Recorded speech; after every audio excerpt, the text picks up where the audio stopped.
Thank you. Thank you very much for inviting me to this beautiful conference. Thanks to the steering committee and the organizers and the Department of Jewish History for the beautiful hospitality. And I wanted just to give you a rapid, quick overview of my research on the development of Jewish community and the economic behavior of the Jewish community in Milan and in the northern part of Italy. And the case I'm studying is an interesting opportunity, maybe unique for Europe, to understand in a common way the increasing of a new Jewish community in the 19th century and the increasing of a big industrial economy in the 19th century Europe. That's because the Jews were expelled from the Duchy of Milan in 1598, as from every other part of Spain, in 1492 from Spain, in the first half of the 15th century or the 16th century from Naples, and from the state of Milan, which was Spanish, in 1598. So we don't have Jews in Milan until the French Revolution, exactly like we saw in Switzerland. And the 19th century saw this interesting phenomenon of an increasing Jewish community and an increasing modern financial and industrial economy. Lombardy is nowadays the producer of the 1/4 or 1/5 gross domestic product in Italy, so it's the most industrialized and well-developed region, economically region in Italy, one of the most well-developed regions in Europe. So it's a big, powerful engine for the European economy. And the increasing demographic presence of Jews is to be read in the whole complex of the increase of Jews in 19th centuries in Italy and of the Italian population in 19th century. We have seen a sketch of the most important Jewish communities in between the second half of the 19th century and the beginning of the 20th century. And as we see, Milan is not only the fastest growing population in this period, but also the fastest growing Jewish population in the same period. We have an increase of almost 600% of the Jews in Milan between the unification, the definite unification of Italy in AD 70 with the inclusion of Rome, and at the same time the increasing of the Milan population, which is smaller than the increasing of the Jewish population. So is a disproportionate increasing, let's say that. While you see other communities that are also going down, like Trieste or like Venice, and other communities growing, but not as fast as the Milanese one. How do we study this community and this economic behavior of the Jews in the 19th century? We have this big narrative here that is very powerful, especially in Italy, which says Italian Jews are going to be assimilated almost completely in the Italian society in the 19th century. They participated to the Risorgimento, to the new birth of the Italian society and politics after the unification, and they became completely integrated, assimilated into our society. I guess studying and showing the economic behavior of the Jews is a way of rediscussing this stereotype, and to show that probably the Jews in Italy and in Milan in particular preserved a special economic behavior and special economic attitude in an integration environment. As for the theoretical framework, I'm just showing you 2 or 3 quotations that are not very original and not very recent, but I think they're a good way of establishing a common ground of discussion about these problems and about this period. One is from Werner Mosse, a classic of a classic study of the Jewish economic behavior in the 19th century, Jews in the German economy.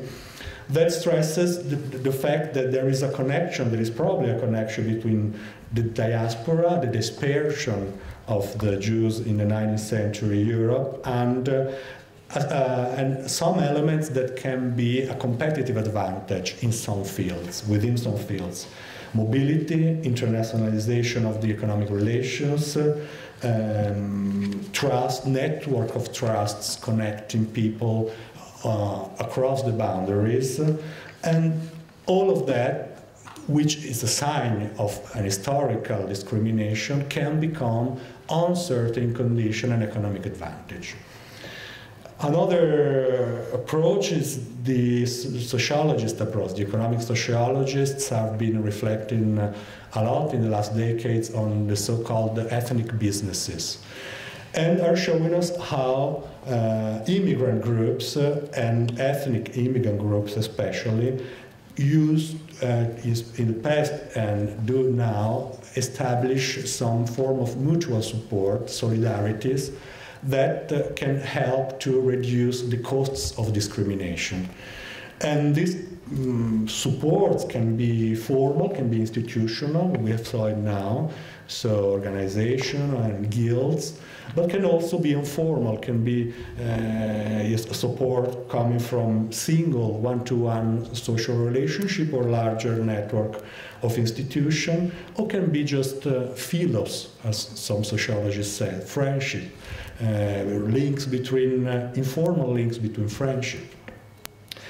And a third classic book, David Landes, Bankers and Pashas, who are can help us to stress the importance of marriages and of marriage links across the countries, once again, that can develop assets, capitals through dowries, of course, family connections, and the fact that these big wedding and marriages networks can help to structure business across the countries and across Mediterranean Sea in this case. There is a lot of bibliography on this field, so I will stop here, but this is the idea of studying the 19th century integration of the Jews from a point of view that is not only the idea of a dispersion, of a forgiveness of a memory. Also when maybe the Jews have forgotten the religion, or maybe they stopped going to the synagogue, they don't participate to the Jewish community, they don't pay taxes to the Jewish community, they don't have a Jewish community. We saw it now. In Milan, the first formal Jewish community was founded in 1866. So more or less the same period, and is considered a branch of the Mantua community. We have the first synagogue around the 50s, but the first important synagogue in Milan is 1892, the synagogue of Via Guastalla, that is today active.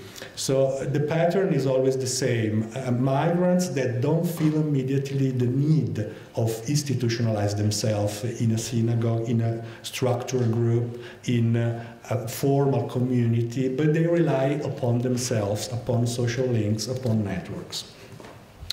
As for the sources, 19th century sources are very difficult to and mischievous to understand because we don't have the archive of the community, and we have to rely upon other sources. The problem is, who can I consider Jew in this environment, which is a complicated question. As for the first period, between the end of the Napoleonic period and more or less the unification of Italy, the Austrian government, who was in Lombardy, decided to register the presence of the Jews. So we have a Rubrica degli Israeliti, that's the name of the book that I published shortly in these articles, if anybody wants to go and see the names of all these people coming to Milan in the first half of the 19th century. That is of course, it's an interesting thing in itself. The Austrian felt the need of regulating and taking pictures periodically of the Jewish immigration towards Milan. And this gives us a possibility of understanding who was Jew in Milan in the first half of the 19th century. And we have, of course, local archives, the Chamber of Commerce, the notarial archives, the state and the communal archives, etc. A source that can be very interesting for economic historians in order to understand economic behavior is the Post-Mortem declaration of wealth. This is a very important source for a social and economic historian, has been used the first time many decades ago by Adeline Domart, a French historian, and has been used by other historians like Rubinstein for photographing the British wealth in the 19th century, has been used in Italy. It's of course a source that can have problems because it's a fiscal source. It's the declaration that the family, when someone died, took to the tax office in order to pay duties, to pay taxes. And so it can be subject to, of course, to evasion, to the trials not to pay enough taxes. It's a source that can be interesting for some parts of the wealth of the people and gives a proxy, let's say. It's not, of course, a quantitative, secure idea of the wealth, but it's a general idea of wealth possessed by people and possessed by family.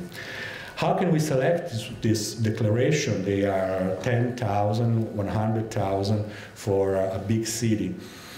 We can use names. This is another criteria that is imperfect, of course, but can help. We have a book by Samuel Scharf, published in the 20s of the 20th century, that it's a study on the family names of the Italian Jewry. And through these family names, we can go through this declaration and one by one go and select those declarations that can show us family history that is connected to a Jewish heritage. It's a difficult process, but can help us to have an idea of an economic behavior and of the economic wealth, of the wealth of a social group within this new environment that is the integration period. These are the numbers of Jews coming to Milan from foreign birthplaces. It's mainly from Austria and from Hungary. Lombardy and the Venetian area were under the Austrian rule. So we have, it's not surprising that most of these people comes from Vienna and the surroundings area, or Hungary and the surroundings area. We have someone coming from Eastern Europe, we have someone coming from French, from Paris, from France, from Zara. In general, we have people coming from areas that traditionally saw a bigger overrepresentation of Jews in commerce, in trade, and in finance.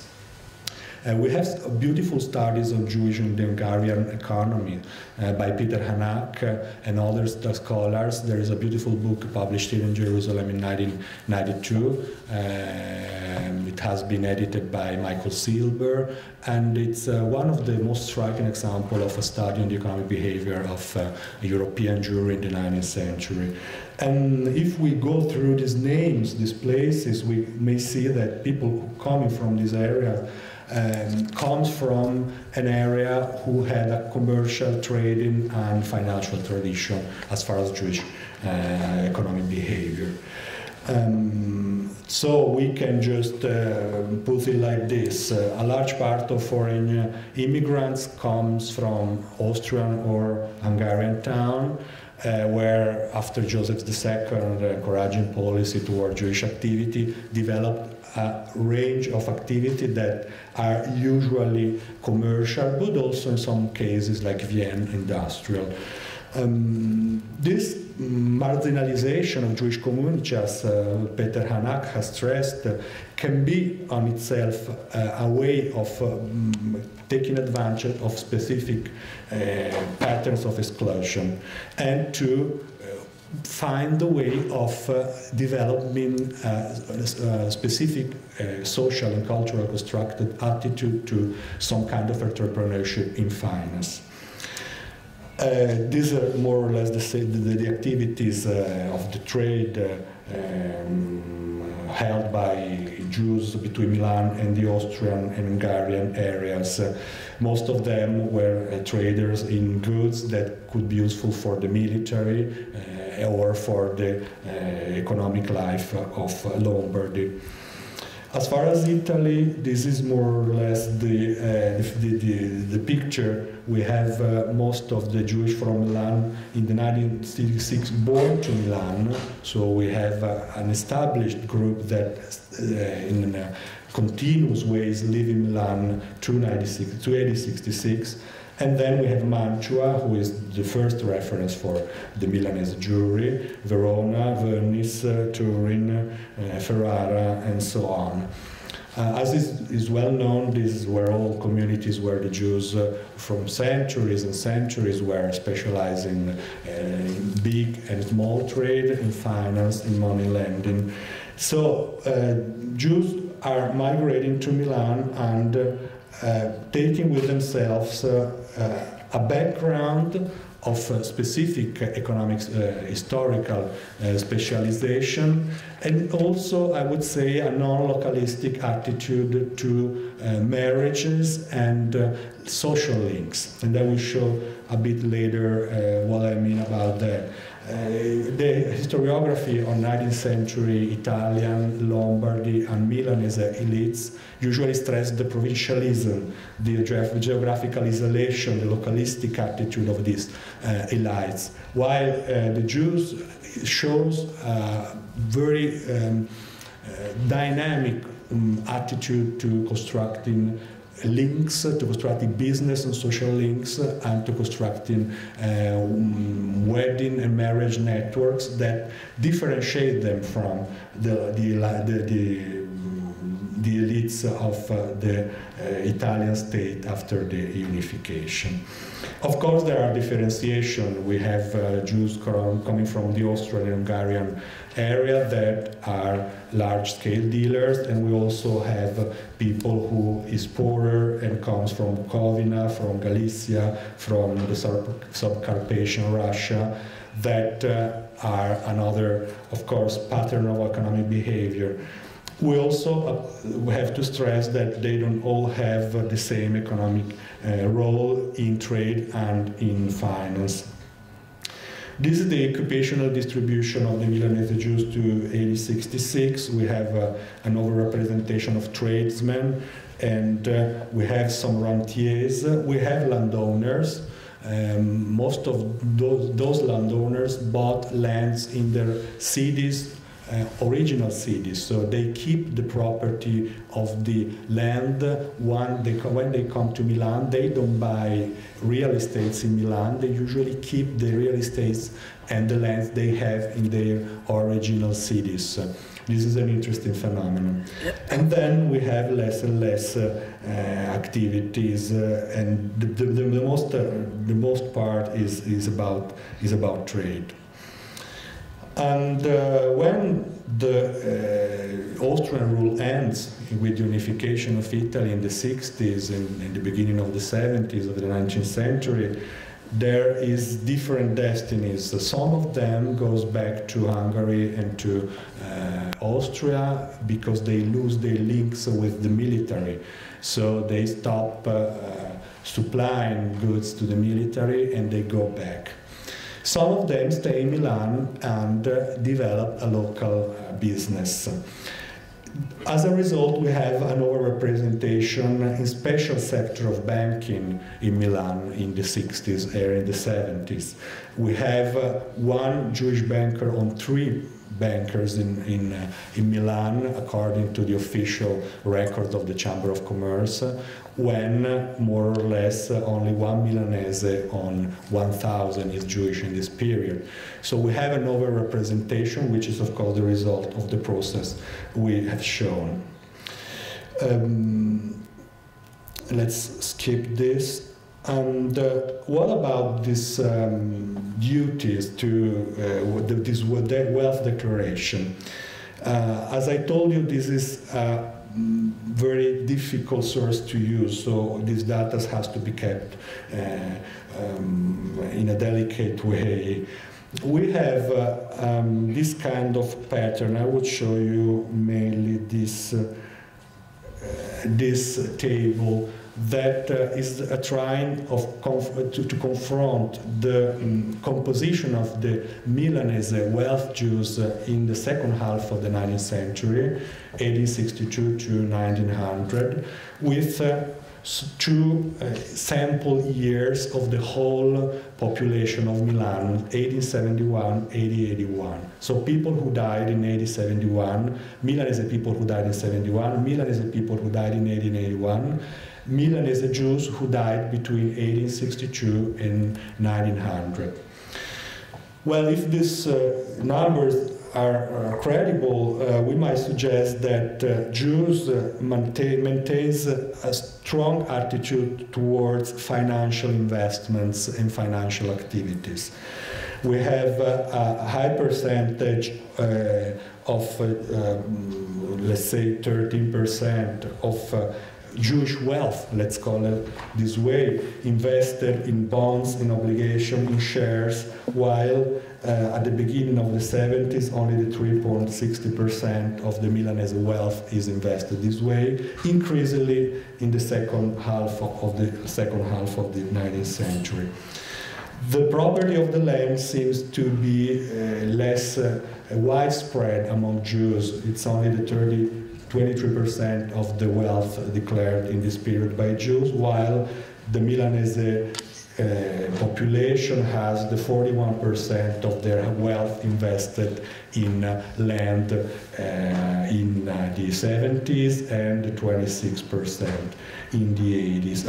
It's probably the result of the agricultural crisis of these decades. Urban real estate seemed to be preferred by non-Jews, or better, by non-Jews plus Jews than by Jews only, because only the 5% of Jewish wealth, declared Jewish wealth, is invested in urban real estate, while the Milanese in general likes buying real estates. 30%, 24%, almost 25% of wealth is on real estates, and so on. We can make this kind of confrontation that, of course, are not perfect because of the source and because of the characters of the research, but I guess can be a general orientation on what happens to the Jewish investments in this period. This is another trial to construct a kind of wealth stratification in Milan. And apparently the concentration of large patrimonies is important among the Jewish sample. We have a percentage of 7.6% of Jews that declare more than 100 lira. 1 million lira. 1 million lira is more or less like 30 million euros right now. So the 7% in front of less than 1% for the whole Milanese population. So this data would suggest economic success of the Jewish elites in the second half of the 19th century Milan. And we can make other exercises like this. What can we conclude about this source? Probably there is part of Jewish wealth who was brought to Milan from other cities.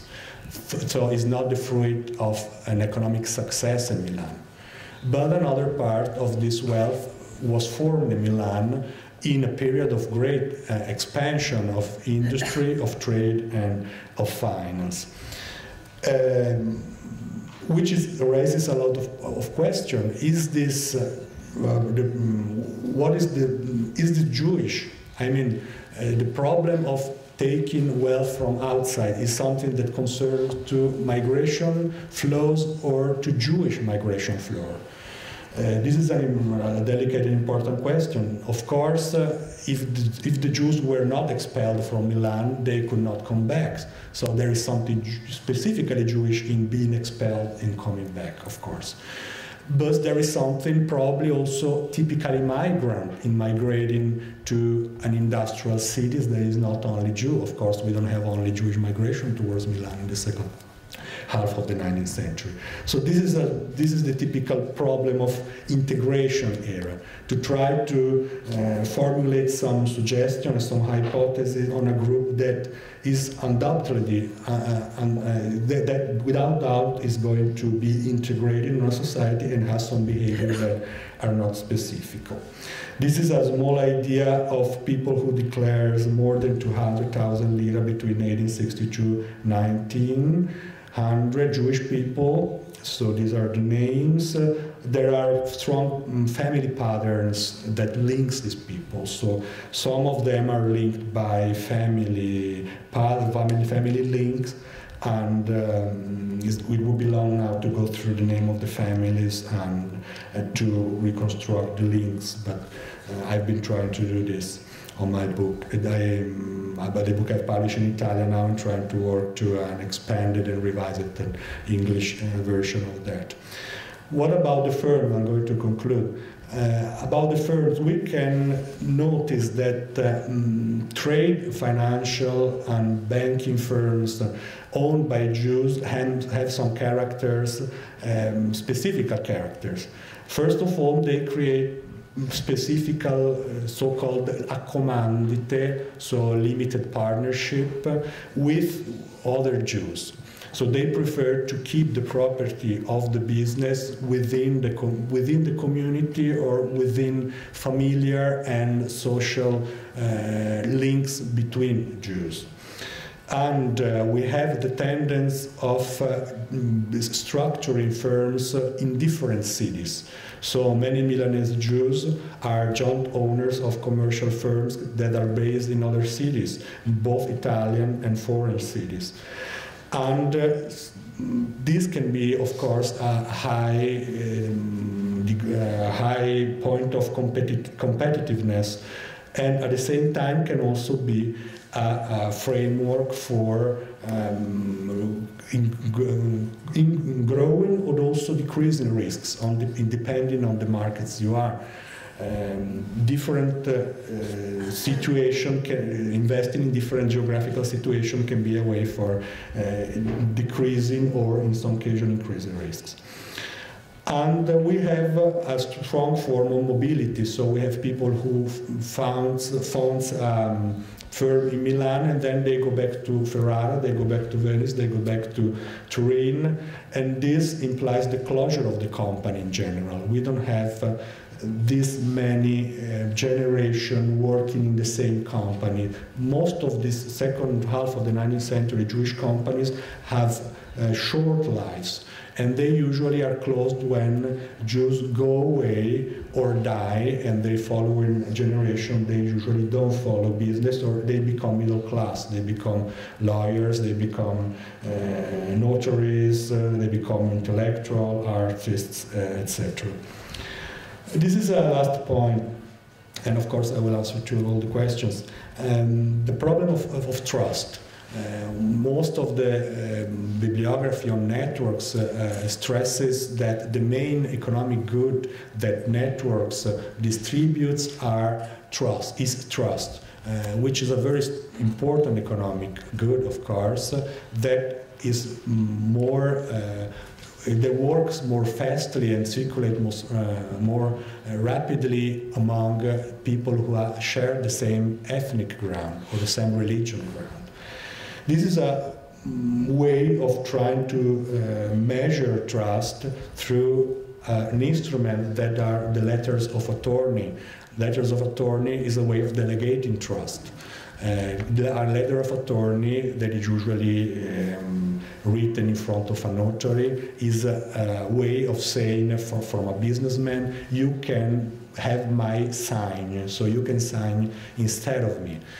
If you can sign without limits, so I give you a total or full power of attorney, you are me. You can do whatever you want instead of me. So it's an open, complete trust. For a businessman, for a banker, given a full power of attorney, it's a complete disclosure of trust to its partner. And I've been studying a sample 181 letters of attorney accorded by Milanese Jews from 1840 and 1880. And what I can suggest is that as far as full power of attorney, it looks like if the Jews strongly prefer other Jews. So trust circulates on preference within the Jewish network. Almost the 80% of the total power of attorney signed in this period are accorded to other Jews. Mostly Milanese, but also non-Milanese. This is a sign of an open network. The special power of attorney is the power of attorney you give for a special business, for a special economic activity, for a meaning, a single meaning. So it's an open, it's open in trust, but not too much, only for that special purpose. And in this special purpose, Jews businessmen prefer, apparently are 50-50. It's the same for them to accord a special power of attorney to a Gentile or to a Jew. And the warrants of attorney are in general power of attorney given to attorneys, to lawyers. And this is interesting. The lawyers, the Jewish lawyers, attorneys in Milan, have what the sociologists call a boundary role. They usually collect trust from Jews and give trust to non-Jews. And there are one or two of these attorneys, Giuliano Guastalla in particular, that usually receive trust from their co-religioner, just also from other Jews, and they decide to give the trust to non-Jews. It's a connecting network, it's a boundary role that these kind of attorneys have, which is very important in order to connect two words that little by little are becoming more and more integrated. So what can we try to conclude from these evidences and from this general frame? I guess that the narrative of assimilation, of integration, should be revisited in the light of economic behavior. And economic behavior can give us an instrument, a tool to read integration and so-called assimilation in a deeper idea. Assimilation, integration is not a total renunciation of Jewish heritage, of Jewish history, of Jewish links, social and economic links, but it's something more gradual, more nuanced. Another conclusion is that in immigrant condition, Jewish group enacted efforts to preserve group cohesion, to preserve and increase networks' strength and networks' efficiency. And the same, I haven't time to show the marriage alliances strategies that have economic implication, but the same marriage alliance strategies are clear. The tendency is to to try to enlarge ties to other cities, to other countries, and in this way to keep networks strong and efficient. So I guess that this kind of research can show us and bring us to an idea of supportive social groups and social network and institutions within the Jewish community. There are more nuanced, more complex that of what we usually read in historiography and 19th century Jewry. Thanks.